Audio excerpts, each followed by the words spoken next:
Okay, students, good morning once again. Uh, as you all know that in our last classes, we have finished our first chapter, that is transducers, right? So today we are going to start the new chapter, that is second chapter, signal conditioning, right? First, we will see the content which is to be covered in this unit as far as our syllabus is concerned. Then we'll discuss some introductory portion of this unit today, and for next classes we will discuss the topics which are to be discussed as far as our syllabus is concerned.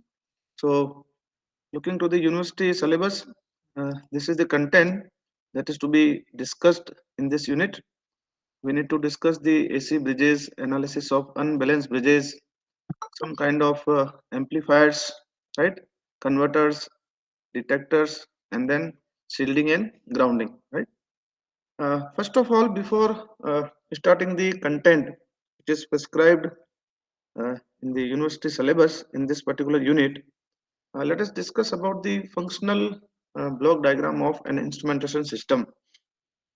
This diagram has also been discussed when we started our first class, right? Here, this slide is basically showing you the fundamental block diagram of a general instrumentation system, right? Where you can see that this is the quantity which is to be measured, right? And first, this quantity will be sensed, and then the second block is the variable conversion element. This is nothing but the transducer, right? First, we sense the quantity, and then with the help of transducer, we can convert. Here we are considering the electrical transducer, right? So our quantity to be measured is basically the non-electrical quantity. First, it would be sensed, and then it would be converted into electrical quantity, right? The middle portion of this block diagram is basically your variable manipulation element. This block diagram is nothing but is known as signal conditioning. I will discuss more about this block in our next slides. And the last blocks is basically related to the data transmission element and data presentation and controlling part, right? So if we want to reduce this block diagram into three portion, then what would be the resultant block diagram? So this slide is basically show you the block diagram which is reduced, right? What we have seen is our input stage is basically the sensing and transduction element, where we are supposed to sense the quantity, non-electrical quantity, and then it would be converted into the electrical part. Second, intermediate stage is basically your signal conditioning element, and the output stage is your signal processing element. Okay, so this chapter is particularly based on the intermediate stage, which basically consists of the signal conditioning equipment, right? So now we are starting the discussion on the signal conditioning elements, or you can say the intermediate stage of the general instrumentation system, right? Our transducer is mainly used for the purpose of non-electrical quantity into electrical quantity, right? Sometimes the output of transducers require certain operations, right, which are to be performed on this output signal before it is being processed, right? Why it is required? Because the output signal of transducer sometime may not be in their appropriate form, which is required at the output stage, right? Here we will see what kind of processing is required and how it is being done. We'll see in our next slide, right? So what we have conclude up to this slide is our output of transducer often required conditioning, or you can say processing, before it can be further transferred to the next stage, right? Or sometime the it also requires some excitation system. I will also discuss what kind of excitation is required. So in the process of signal conditioning, the output of transducer is basically modified, and it is modified according to the requirement of output stage of the instrumentation system. Okay. and the modification of the output of the transducer is basically done with the help of some kind of electronic circuit which make it suitable for the further requirement. Okay, and the equipments which are used for this purpose is known as signal conditioner, and this process is known as signal conditioning. Okay, so uh, up to this point, we can conclude that the signal conditioning system enhances the quality of signal which is coming from the transducer according to the requirement of the output stage. Okay, so here two questions came into our mind. What are these questions? First is, what are signal conditioning processes, right? And the second is, uh, what kind of equipments are used for this purpose? So the signal conditioning processes may be of two types. It may be linear or it may be non-linear, right? If we talk about the linear processes, it may be amplification, attenuation, or you can say addition, subtraction, etc. Right? If we talk about the non-linear processes, then these are the modulation, demodulation, sampling, chopping, filtering, and conversion process. Conversion from analog to digital or digital to analog. Here you can see that suppose our output of transducer is non-linear and we want it is to be converted into linear. So this process is linearization. Again, suppose the output of transducer is having high amplitude, which is not the general case, and we want to reduce it. Then this is known as attenuation.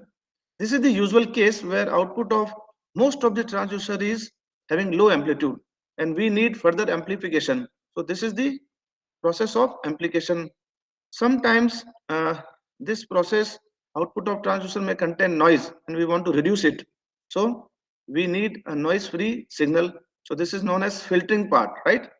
And some kind the requirement of output stage is the digital signal and the output of transducer is analog. So we need to convert it into the digital form, right? So here this slide is basically showing you some processes. Here you can see that the amplification process usually required in case of thermocouples and strain gauges. Here you can see that the output of transducer is having a very low amplitude, usually in millivolts. So we need to further amplify it with the help of amplifiers. So the output of amplifier would be having more amplitude. Similarly, we need filtering to remove the noise signals. This is known as filtering part. And attenuation, it is been mainly required when the output voltage of uh, transducer is more than 10 volt, then only this process is required.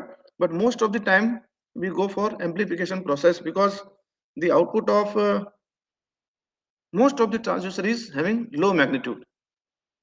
So, and this amplification is usually done with the help of operational amplifiers, which is popularly known as op-amp. I think in your measurement part you have studied about this, but we'll also discuss. Sometimes the output signal from the transducer may contain noise due to various factors like environmental factors, some hardware connections.